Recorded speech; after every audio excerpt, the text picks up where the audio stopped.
बच्चों, math hard नहीं होता है, ठीक है।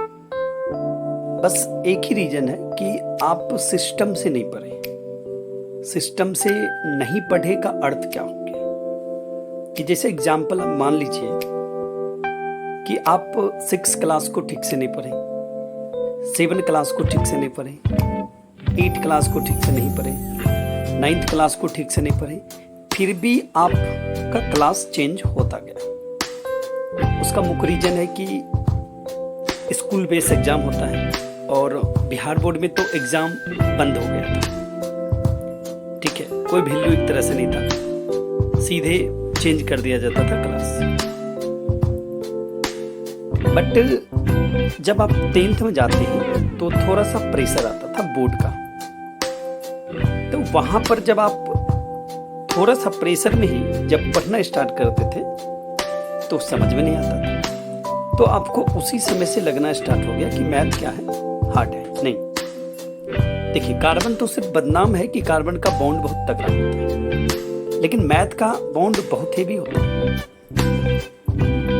अगर ध्यान से देखो तो बचपन से लेके जब तक आप मैथ पढ़ोगे उसका कनेक्शन रहता है। अगर मान लो जोड़ सीखते हैं तो बचपन में सीखते हैं, लेकिन वो काम 10th में भी आता है, 12th में भी आता है। या मल्टीप्लिकेशन सीखते हैं, डिवाइड सीखते हैं, जो भी वो सब अगर हम 6 में सीखे हैं तो 7th में काम आएगा, और अगर हम 7 में सीखें तो 8 में भी काम आएगा। कौन? 6 वाला भी आएगा, 7th वाला भी आएगा, और 2, 1 जो भी क्लास में पढ़े वो सब काम आएगा। अगर 11th पढ़ रहे हैं तो 10th तक जो पढ़े हैं वो बहुत महत्वपूर्ण है। अगर वो कॉन्सेप्ट आपका क्लियर है तो पूरा यूजफुल होगा आपको मैथ पढ़ने में, एकदम इजी हो जाएगा 11th वाला। और अगर आपका 11th और 12th अच्छा हो गया तो इसका अर्थ समझ रहे हैं कि फ्यूचर में जो भी कंपटीशन का एग्जाम होगा उसमें आपको बहुत ज़्यादा हेल्प मिलेगा। देखो, धरफराना नहीं है, ठीक है, स्टेप बाय स्टेप पढ़ना है। तो जो भी बच्चे आपके घर में होंगे उनको आप बताओ कि देखो, घबराना नहीं है, स्टेप बाय स्टेप बस पढ़ते रहना, ठीक है। जो अभी आपके सामने है उस पर फोकस करना है। 90% आपको फोकस उसी पर करना है, 10% ही एक्स्ट्रा रखो माइंड को, ठीक है। लोग क्या करें वो मत सोचो कि 6 क्लास में IIT का तैयारी करेंगे। अरे भाई नहीं, अपने माइंड को उतना ज़्यादा दुखित मत कर दो कि इसको लगने लगे कि ये बहुत ही हार्ड है, और धीरे धीरे जो भी आपका सिलेबस है वो भी आप ठीक से नहीं पढ़ पाओगे।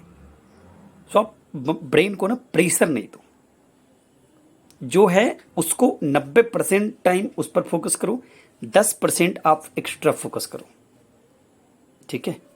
इसका ख्याल रखना है कि स्टेप बाय स्टेप आप अपने बच्चे को, या जो भी आपसे छोटे होंगे, अगर आपसे बड़े कोई होंगे तो सबको बताओ कि स्टेप बाय स्टेप आपको पढ़ना है।